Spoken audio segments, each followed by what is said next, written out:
Hi everybody, my name is Ryan and welcome to another tutorial. Today I'm going to walk you through how to set up your Epson XP-830 to print on DVDs or CDs. Let's get started.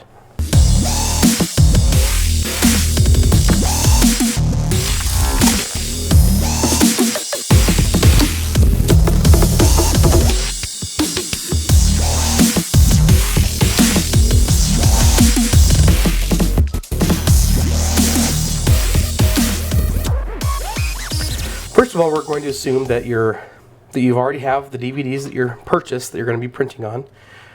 We're also going to assume that you have a way to design. You've already set up the label that's going to go on your DVD.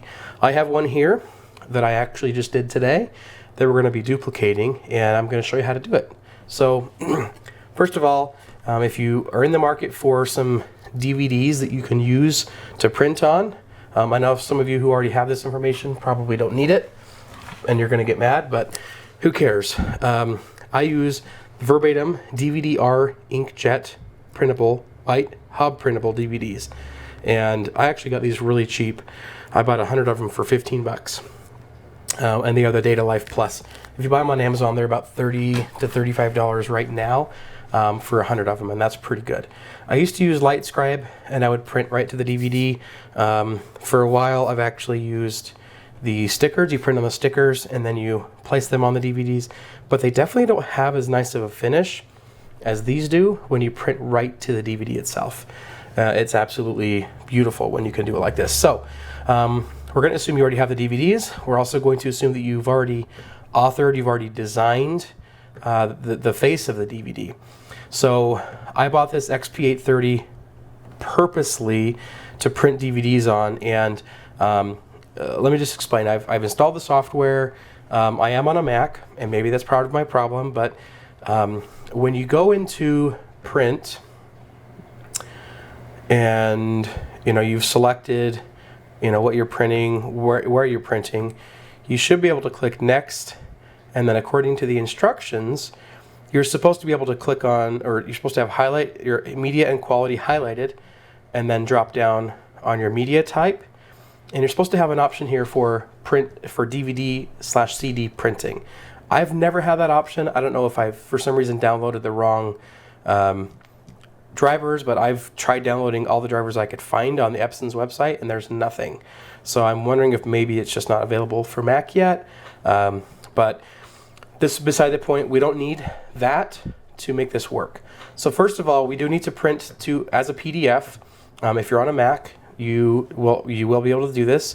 So let me back up here. So you have the image that you want. I'm actually using Disk Cover 3 RE, and I downloaded this from the Apple App Store, and it really is a great program. If you don't have something, this is a great program to use, but I've already designed it. I'm just going to hit print. Okay, we're going to hit next. You may need to go through some of the preliminary stuff to get this set up to look exactly the way you want it, and then from here, rather than, if I hit print right now, it's going to print from an automatically selected print tray on your printer, and that's not what you want. You don't even want it to print to a printer at all. You're going to go down here where it says PDF. You're going to click on the drop down box and click Save as PDF, and then you're going to name it whatever you'd like. So we're going to name it whatever you'd like, and we're going to call it Test 2. Okay. Hit Save, and it's saved. Make sure you know where you saved it to. And then we're going to go into your Finder, Test 2. We're going to double click it. Okay, and this opens up, and it looks like crap. It really does. Okay, we're going to click on File, Export, and then we're going to change this to a JPEG. It's very important that you change it to a JPEG. So Test 2 JPEG. Make sure your resolution is really, really, really high. Make sure you save it to the best quality you possibly can, and then click Save. Okay. So now what that's done is it saved it to my desktop. So we're going to go to my desktop, and I see this 4.4 megabit file. It's a JPEG that I just saved, right? The next thing you need to do is make sure you have an empty SD card. Very important, okay? It has to be completely empty. So I'm gonna pop this in here, pop it in my reader on my computer. We're gonna make sure that it's completely clean, right? So we're gonna delete this, move to trash, and then we're gonna go to my desktop where I know I've already got that file, and we're just gonna copy it and then paste it to your SD card, and then you're gonna eject it, okay? Now we're gonna take that SD card, we're gonna place your SD card in the slot on the printer. Your printer will automatically recognize the image on your SD card. See? A memory card is inserted, loading some features. We're going to click on More Functions. Then we're going to go to Print on CD and CD DVD 1 up. And then we're going to click on Proceed. Now it's going to load the image.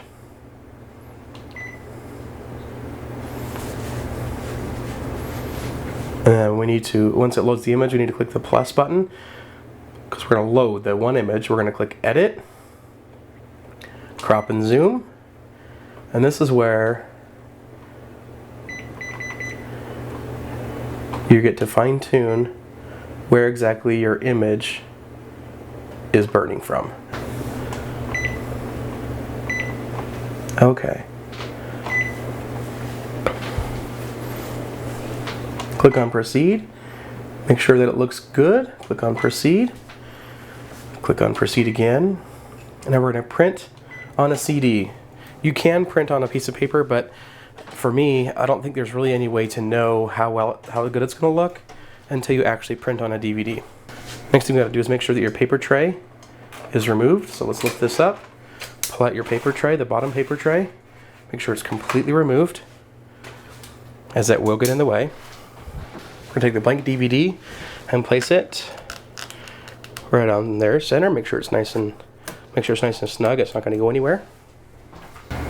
One really important part of this is to make sure that you're paying attention to what is on screen on your printer. So right now it says close the output tray all the way inside before inserting DVD tray. So we're going to remove all the paper, all the printed paper. Basically your bottom tray needs to be out and then paper that's printed on. And we're going to lift this up and then see right here where the line is.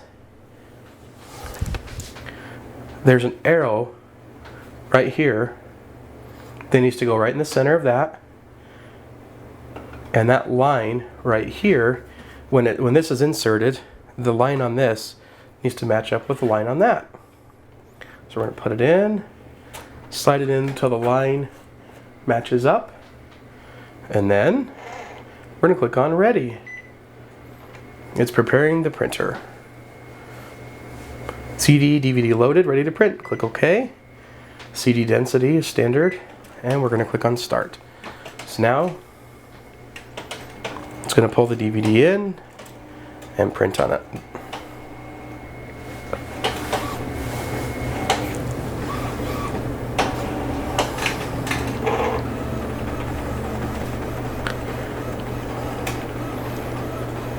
And it only takes about, I think, 30 seconds to print on a DVD, and it looks absolutely beautiful.